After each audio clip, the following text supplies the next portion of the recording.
Hello everybody. I want to start a new series here on my channel.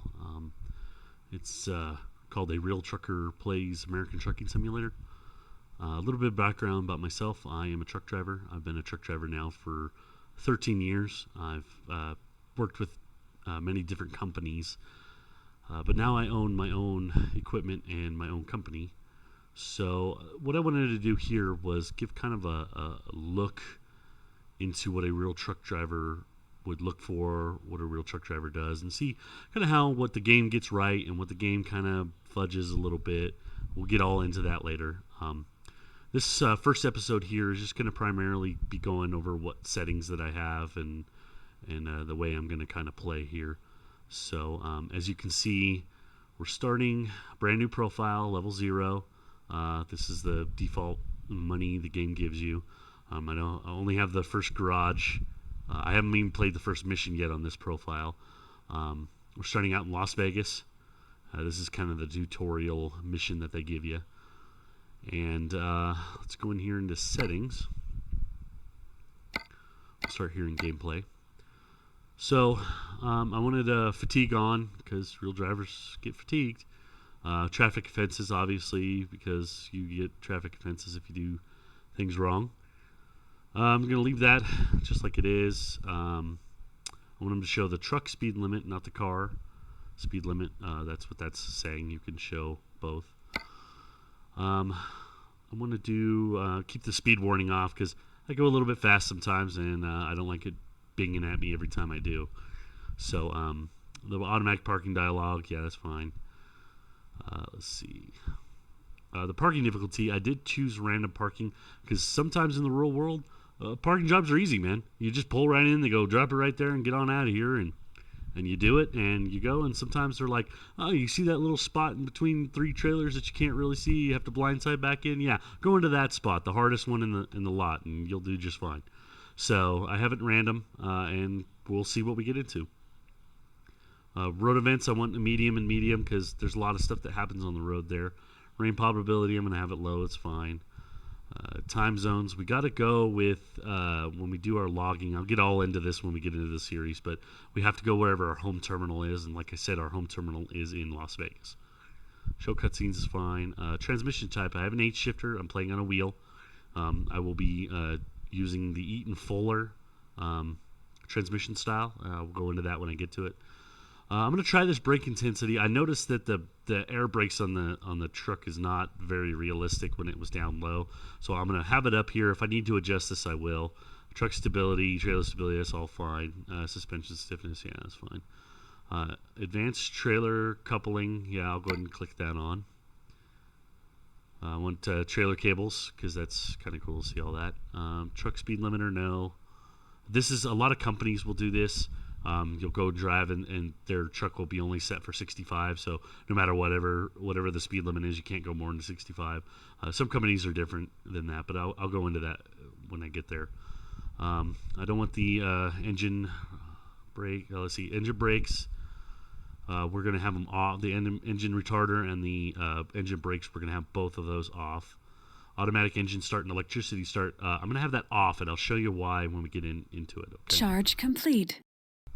Automatic parking brake engage, no. I want to be able to do that. Automatically drop liftable axles, no. I'm going to do that. Air brake simulation, we're going to turn that on. Realistic fuel consumption, we're going to turn that on.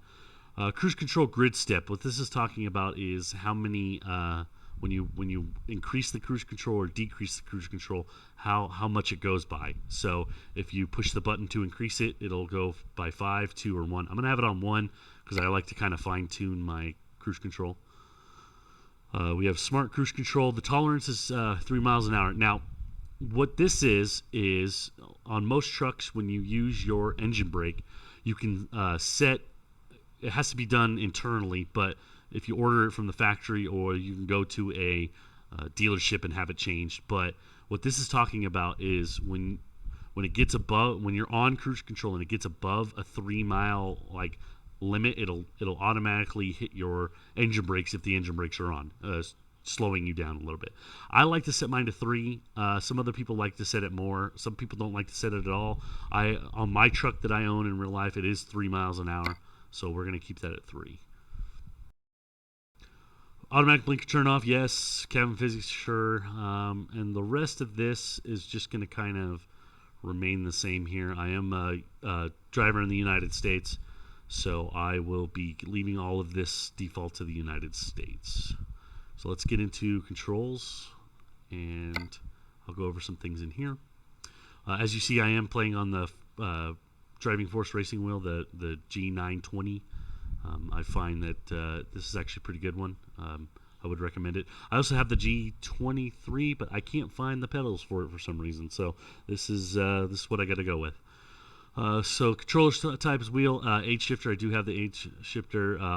Adaptive automatic transmission. Now, in my real truck in real life, I have an automatic transmission.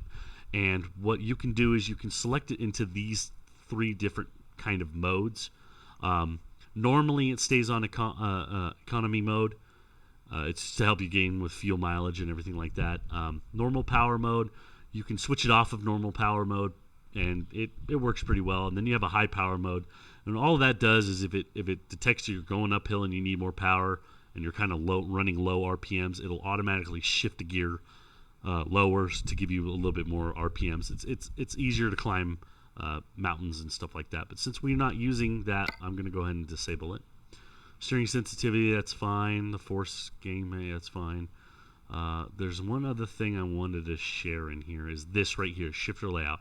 I'm going to use the Eaton Fuller 18-speed transmission style, or the shifter style. Eaton Fuller is the one that makes the transmission. And what that means is in the furthest left and up position is reverse. Regular, that's how it's done in, I would say, all of the trucks that I've been into. So I assume that most trucks out there are Eaton Fullers or the Eaton Fuller style, where that far up left is actually reverse, and then the one below that, the far left down position, is your low gear. I'm going to use the 18 speed. I've owned 18 speeds. I've had 18 speeds. I've had 10 speeds.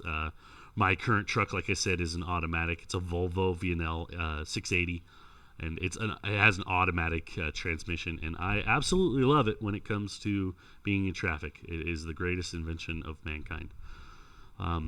Now I'm going to have the advanced, which means you can float your gears. I'll kind of get into that, when I start driving. I'll talk a little bit about that, how to float gears and stuff like that. I've found that it's not exactly correct in the sense that see, when you're in a truck, you have a better feel for floating gears because you can feel the shifter against the clutch plate, and you can kind of feel where it goes in and everything like that. So it's a little bit different. What you have to do is you have to match your road speed with your RPM. Just giving you guys a short breakdown of what it is. You have to match your shifter with your RPM speeds.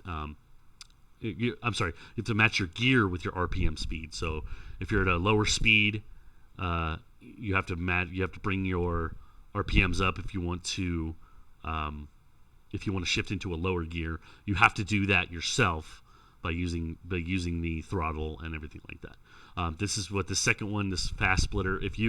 In a real truck, if you have like a range, you normally have a range splitter, which will split up into your higher range of gears. Again, we'll go over this when we're driving and everything like that. I'm just giving you guys a short breakdown of what this is. But you also have like a high-low gears, which is what the 18 speed is. You have high-low gears, and if you switch in, like if you're in 8 low, you can hit the high-low switcher to switch it into high. And you can just let off the throttle, and it'll switch into high, and then you just push your foot back on the throttle, and it'll actually switch the gears for you. So we're going to leave it like this. This is the way it is in real life. You can use your clutch if you want. You can use the throttle on those specific ones. Again, you can use the throttle. You don't even have to really use the clutch unless you're starting out or stopping, really.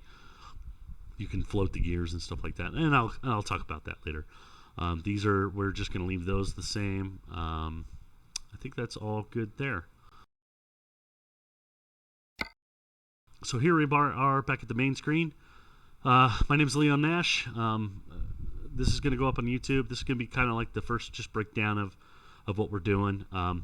I have a few mods available. I kind of wanted to keep it vanilla to kind of judge to see what you guys want. If you guys are interested, I can use a realistic economic mode. that kind of brings the price down significantly to what it is in the real world. If you guys want me to do that, I'm also going to talk about logs and how to do your log books and stuff like that. If you guys, I'm just going to kind of mark it on a piece of paper here and just keep it in my mind. If you guys want me to show you the logs, like actually physically get a log book and show you guys how to do logs, it's not really done that way anymore. You're required by law to have them, but it's not really done that way anymore. It's all pretty much electronic now. But if there's interest in it, I will show it. I have no problem with that. You got to know how to do it anyway. Like I said, this is going to be a YouTube series where I'm going to go over some things that we need to do. When you're a truck driver, I'll go over pre-trips. We'll look over vehicles and stuff like that. Some of the information will be a little redundant, per episode. That's because this is for people who are interested in what the daily life of a truck driver consists of. So this is going to be the end of episode number 1, and we'll get back into it in episode 2, and we'll get some driving in. We'll complete this jobs, because our dispatcher's probably getting on our ass to get here and get started. So we'll do that in episode 2, and thank you guys for tuning in. And like I said, if you have any questions or any kind of comments, you can leave them down below, and I'll do my best to answer them. Thank you very much. I'll see you in the next one. Be safe.